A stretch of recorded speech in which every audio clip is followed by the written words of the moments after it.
Sure. Hi. Hi. How are you?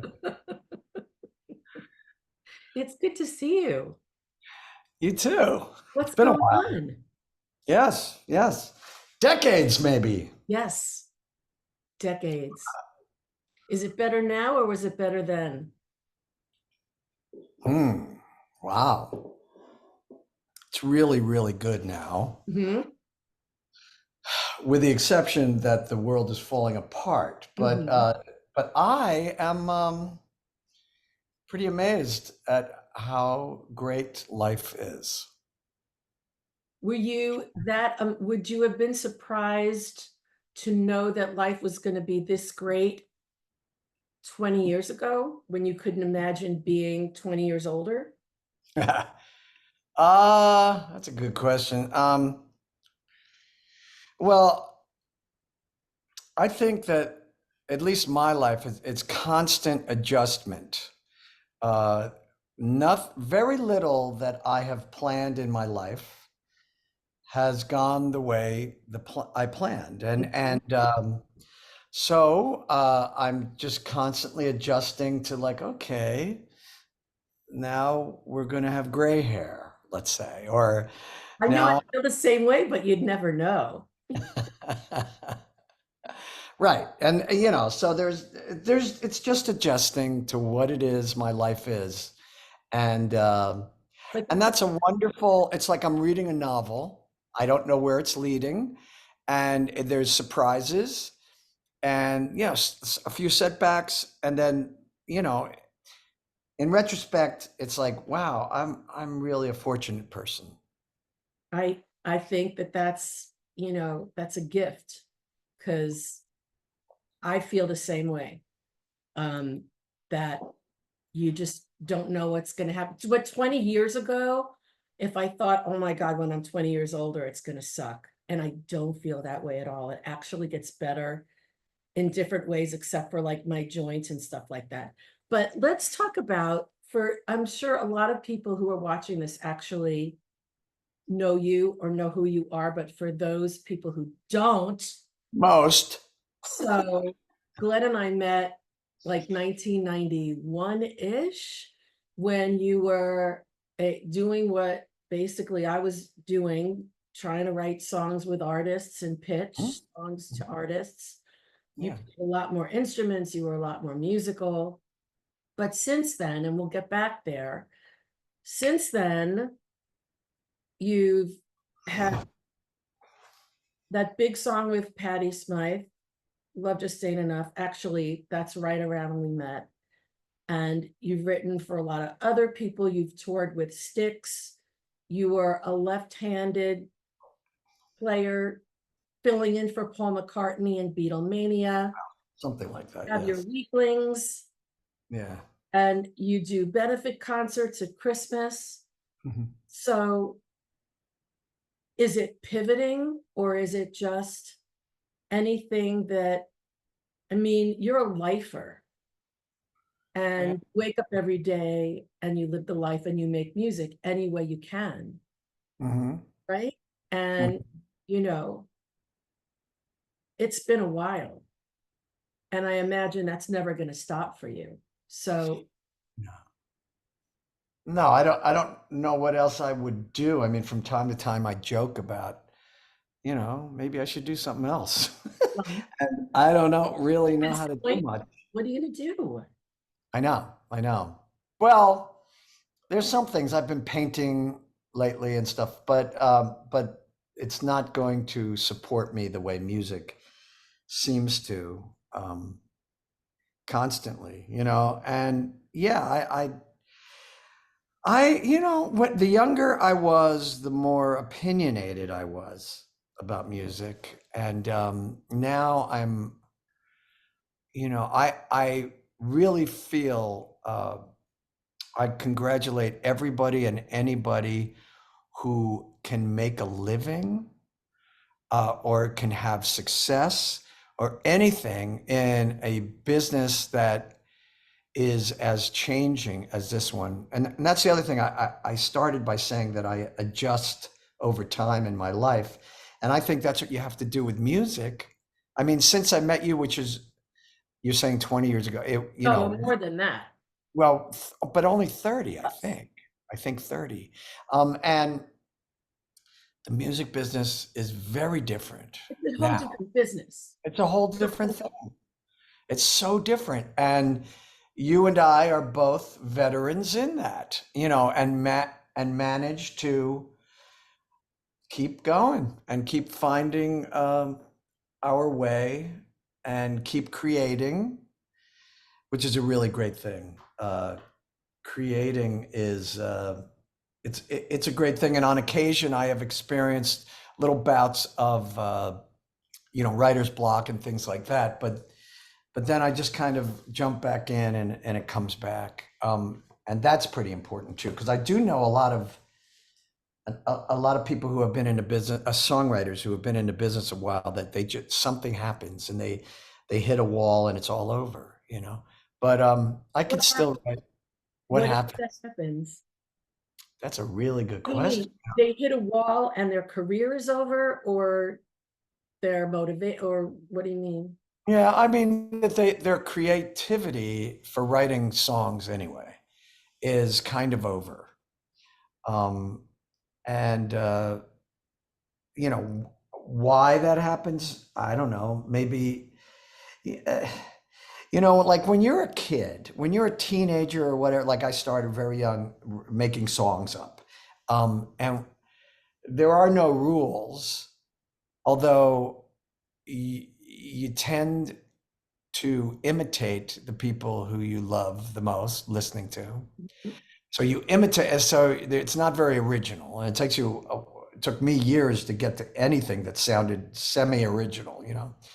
But I think that you just keep creating, and at some point, ideas start to come in. Well, you need a quick chorus. You can't take 90 seconds to get to your hook. You need a bridge. You can't write a song without a bridge. It's got to be danceable. Like all of these things kind of come into your brain, and maybe that starts to get narrower and narrower, and maybe you follow too many rules, and eventually say, I can't come up with anything that fits into all that. I don't know. I don't know why people Yeah, have writer's block. yeah. I think, But go yeah, ahead.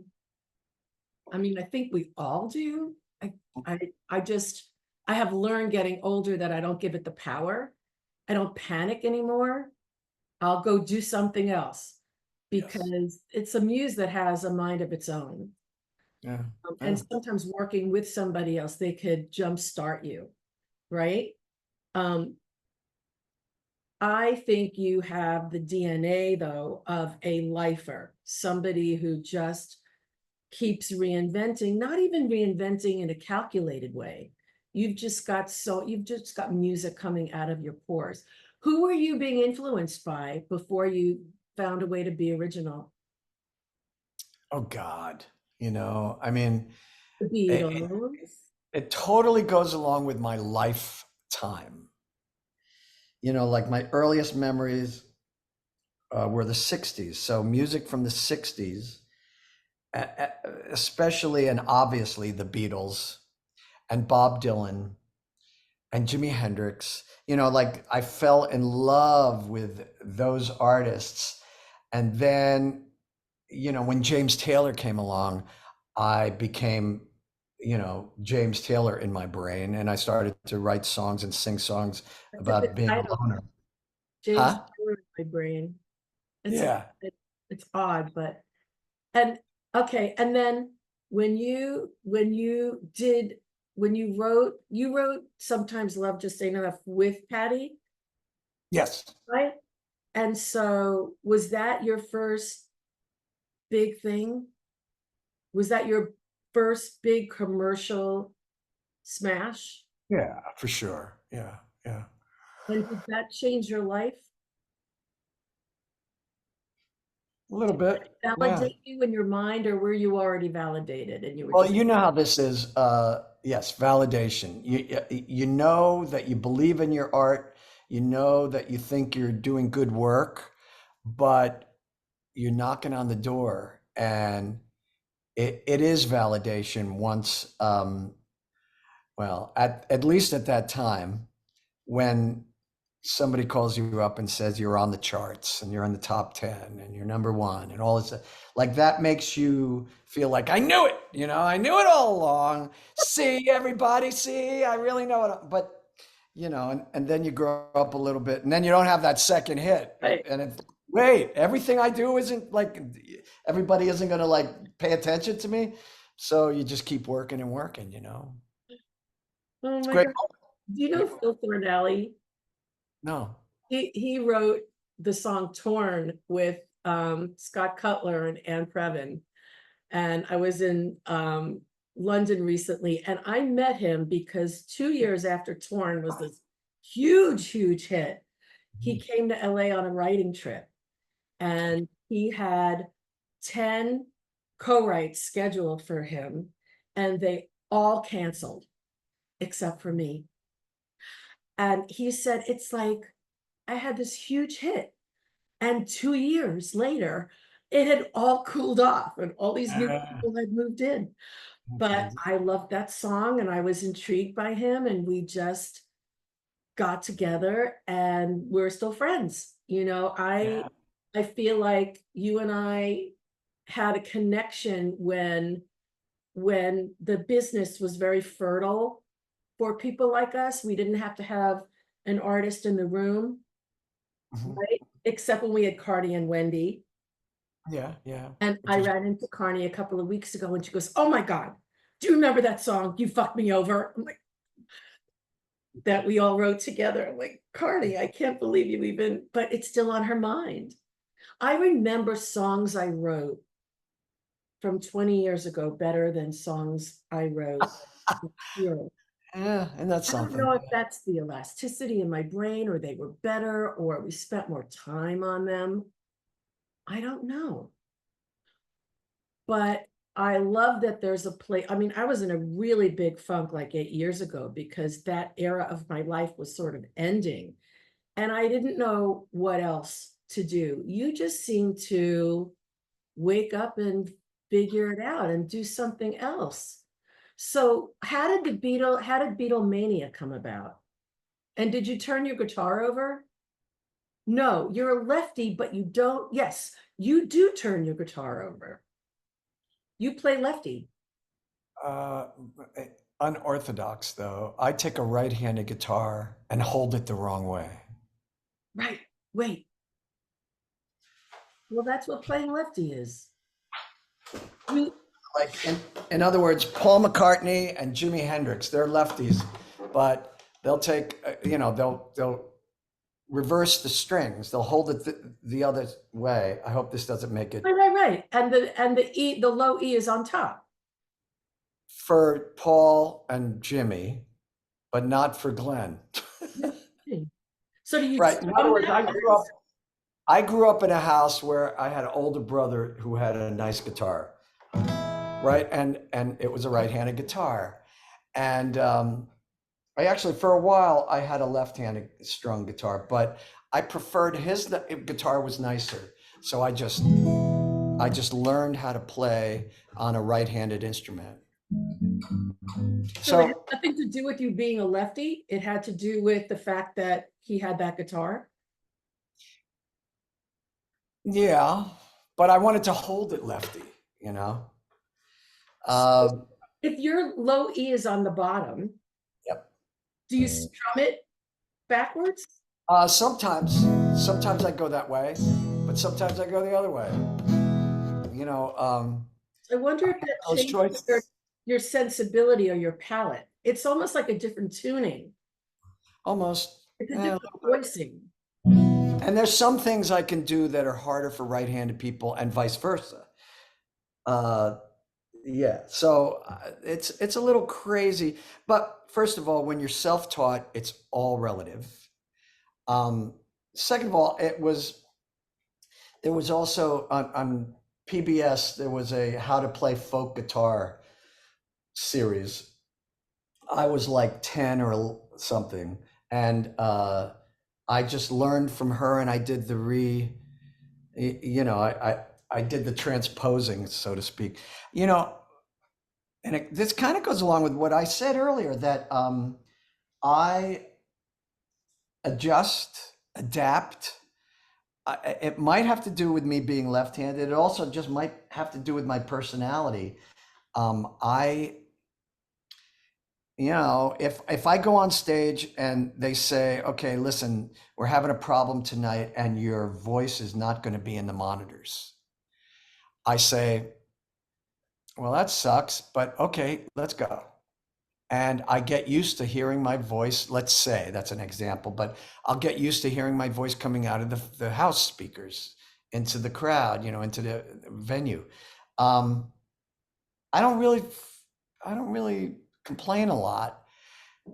I will also say I'm not that great at anything. I'm kind of good enough at everything, and I can play a million instruments, but I'm not really master of any, you And know. sing.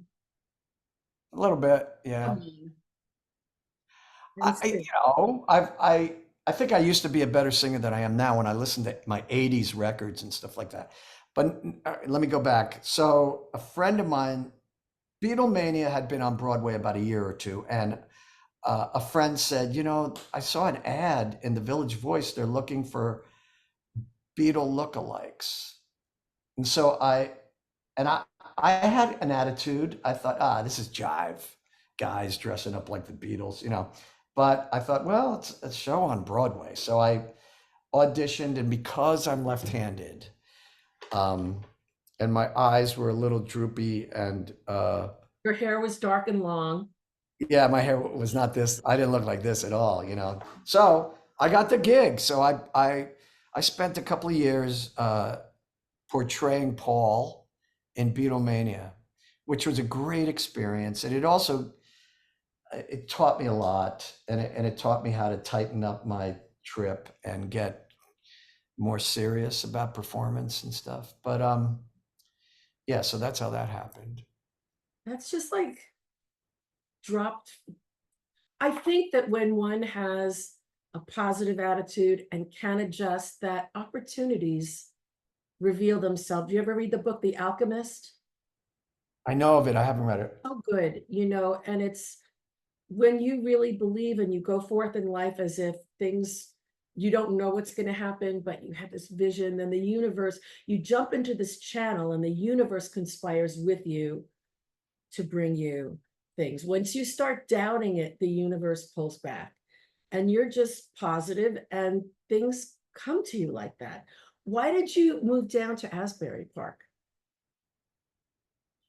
Well, for years I had been playing this circus down here, like the Stone Pony in Asbury Park. Mhm. I used to be in two or three of the house bands, and I'd be driving back and forth from New Brunswick, where I lived, to Asbury Park to play shows for like a couple of decades, and then I got divorced, and I moved down here, and because this is on the ocean, which I love. And oddly enough, it really is a quite a musical community. Yeah, There's so many musicians, young as well as old. Um, Certainly, if you're a decent musician down here, you're gonna meet Bruce Springsteen, and he is so wonderful because he remembers. He's got a great memory for names and faces, and he remembers you. So every time I say hi, you know, in fact, my favorite one was I was at a store and I hear, "Hey, Glenn," you know, and who's calling my name? Oh, it's you again, Bruce. You know, it just kind of makes you feel good because he's like the current Elvis, I guess, you yeah. know. I mean, he's just an amazing human. Yeah. Never let the ego of everything get to him. I saw him speak at the Ivor Novello's in May, and Paul McCartney introduced him. And I was sitting about 10 feet from the stage. So I thought it was Bruce that was going to come out, but it was Paul to introduce Bruce. And they were just so humble and really on the level with everybody in the room. and Bruce was losing his voice. Mm, But he picked up that guitar and he started playing Thunder Road on the mm, acoustic. And he said, I hope I get through this. If I don't, just pretend I am. And he got through it. He didn't complain. And then the next day he canceled his whole tour. ah! I thought, I wonder if I'm like the last person who's going to have seen him for a while. I would, you know what? And I was weeping, Glenn, listening to him play that song a cappella because it was so moving, because it was Bruce, and because I know that this is going to sound cynical. And I teach a songwriting class and I'm very up to speed on, I love Chapel Row and I think her songs are great, but am I moved, as much as Lay Lady Lay, or, as much as Thunder Road acoustic? It's just, I got all choked up because I was so relieved to feel some, Mm, it was almost like a pain in my gut because it was so fucking amazing, mm. gorgeous. And I'm in my car, I listen to 70s. I just can't get away from it. I listen to the radio, but I always go back to Yeah. because, oh, don't get me started. No, But but you asked me about what were the artists that I imitated, and I really am aware, acutely aware, that, well, first of all, I believe that music is the most magical thing that I've ever experienced. But I also think the timing, the conjoining of your lifespan and hit music, and at a certain point in your life, that music, the pop songs, or even whatever it is that you're exposed to in your teens or your adolescence or your 20s, that music is your music forever. It means more to you than any other music, and that's true. It's really embarrassing for me to say this, but last night, I'm older than you, but last night, obviously, but last night but I anyway, I sought out "Don't They Know It's the End of the World" by Skeeter Davis, which is like 1961, and followed by Johnny Angel by Shelly Fabre. And I'm like, this is so unhip of me. But these songs just like, I could cry. I could cry over those songs. It just, because there's this whole thing. I mean, I feel that way about summer and light. Like sometimes I will wake up in the morning and the way the light is hitting my yard or something, I'm like, this feels like 1967. It reminds me of a morning when I was 12 or 13 years old. I'm Um, but music is better at that than light. But I do think age has a lot to do with it. Um, going to ask you something. sure, anything.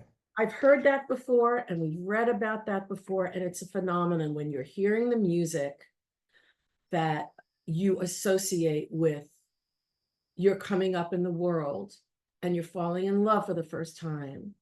Yeah. That is the Wow. music you relate to and gets you undone. And I believe that, but I also think the songs were better. I do.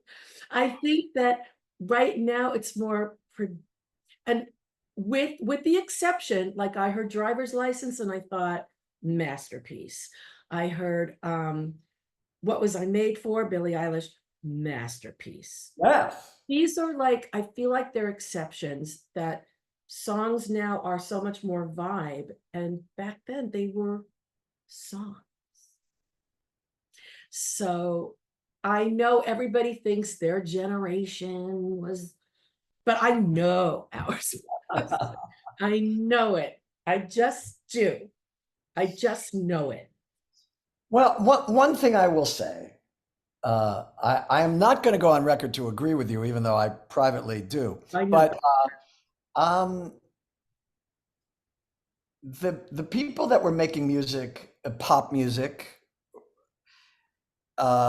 in the 50s and 60s were pioneers. I I don't think that there was as much imitation because I don't know that there was, I'm sure there was pressure to have hits. I'm sure that Carole King had to listen to Don Kirshner tell her, you need a bigger hook or something. But nevertheless, I think we now, somehow business got so big, there's so much money that radio stations develop these genres and these playlists, and then A&R guys started to make more and more money because they looked like stars themselves because they signed somebody that did well. And um, uh, I think that all of that happened too. Whereas when you listen to Little Richard, or you listen to I don't know, Paul Simon or anybody, these people were kind of inventing the wheel, and they were pioneers because when you and I got involved, there was a career to be had.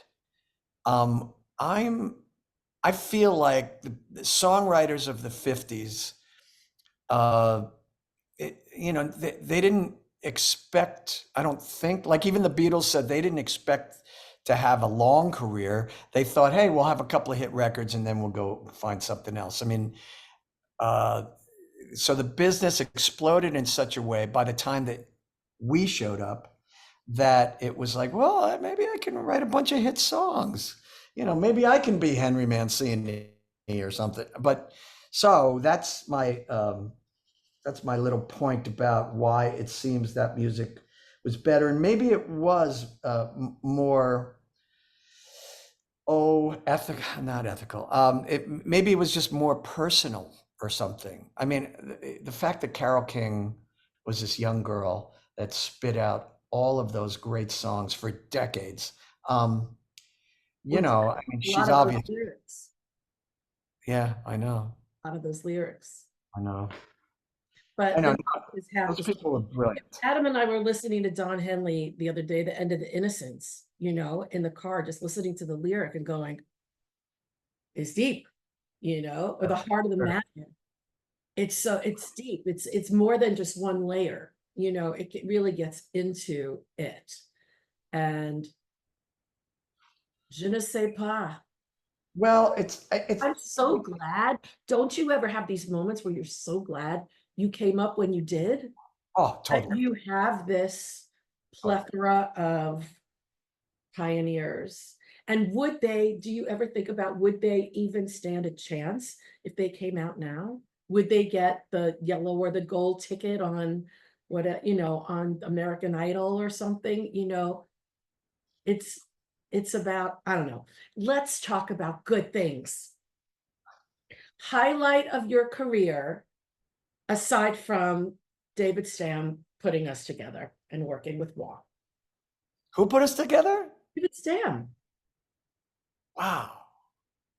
Completely gone out of my memory. Wow. Well, I'm glad he did.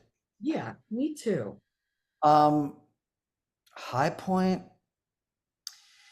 there's many, I'm very grateful. One of the things that comes to mind is I had a country hit I wrote with Trey Bruce that Randy Travis took to #1 country. And this is before country music sounded like the pop music of the 80s. And uh, to me, that was like, wow, because I kind of, at least at that point, I figured, things are a little tight down there in Nashville. They don't really want all the LA and New Yorkers coming in and like, yeah, we got it. We got it down here. And they do have a longer, the code of ethics and whatever. they were raised listening to that music. Mhm. I that was like a side project for me, you know. Um, so to be recognized in that market, I remember that being like, wow, this is America. This is Americana, and I'm some kid from New Jersey that, you know, so I had a successful moment. But then last night I remembered another one that I wrote a song, another song with Patty Smyth that Tom Scott, the jazz saxophone player, recorded. And but what it was really, it was a ripoff of Sly and the Family Stone. And I came up with this whole thing, this Wow. whole demo. Huh? You admit it now? Oh, admitted it back then. It's just like I love Sly and the Family Stone so much that, you know, it's like I want to rewrite a Sly song. So I did. She showed it to Tom Scott. He recorded it. And then, like, after the record was out, I looked at the credits. And when I saw that Rose Stone, who was Sly's sister and a member and a very famous member of Sly and the Family Stone. You can hear "It's a Family Affair." That's her. She's on a song that I wrote. I mean, that like right You there. say she's on a song that you wrote. Did you share credit with her? She's no, she sang background. Oh, you invite her to sing background on the song you wrote? Oh, I didn't. Like, Tom Scott hired her, and so she's singing on this song that I ripped off from her brother. okay, Um, you're lucky she didn't say, I'm not going to sing, but I'm going to sue your ass. No, I know. She She didn't could get have. She should sued. have. In fact, and then It's too late Tom. now. I talked to Tom about it, and he wasn't as aware of Sly and the Family Stone, so he didn't even really know that. And she didn't put up a fight, so that indicates it was probably mid '90s or so. I'll bet you if something like that happened today, and watch, her Oh, lawyer's gonna come after me tomorrow. But okay. yeah, this is what They we can't sue come each after other. you. It's way more than 7 years. But that's I like guess. weird lines when they said, well, we're gonna get together and we're gonna try to write a song like Marvin Gaye. Are you telling me that lawyers can't come up with ways to go after people? No, I don't think after 7 years. All right. And so I've never been sued. Oh, me I neither. believe it now. There's like infringement insurance, and Wow. everybody takes it. Oh yeah. Oh, I don't Because the know that. algorithms were all like, ripping each other off for Ed Yeah. Sheeran. Glenn, Yeah. what's on the horizon for you? What are you going to do for the rest of the day today? Um, I'm working on a Christmas record with one of the 7 bands I'm in. Uh, Only 7. well, this band's called The Weaklings, which is probably my main output for songwriting. Right. Um, I'm gonna go out. I have a little studio in back, and I'm gonna go out there and get back to work painting. I take old pieces of furniture and I paint them psychedelically, uh, and people seem to like that. So you know, I liked it. You know, the whole my whole studio is a throwback to 1968. Um, I'm just not letting go of my youth, my adolescence. You know, I'm 69, and I have no idea what tomorrow will bring. I am at a point in my life where I'm like, I'm healthy. I run around on stage. I do everything I ever could, pretty much. But I also, there's more behind me than there is ahead of me. So I'm just appreciating every day. And I have no plan. Whereas I used to think I had plans. Now my plan is just go until you can't. Life is what happens when, right? You build plans, yeah. I'm inspired by you, my friend. I'm inspired by you. You're very Did you you say expired? I'm expired by you. I'm perspired by you. I'm It's so funny. perspired. I'm dying. I have not turned on the AC yet. I'm just trying to be warm and move, go with the flow. Is it It's hot out there? over there, and it's more humid where you are. It's killer. This is a hot summer. But that's cool. I I love prefer. you, friend. Thank you for doing this. Love you. Hi to everybody. Have fun. Keep doing it. Debbie. Yeah. Bye. Right.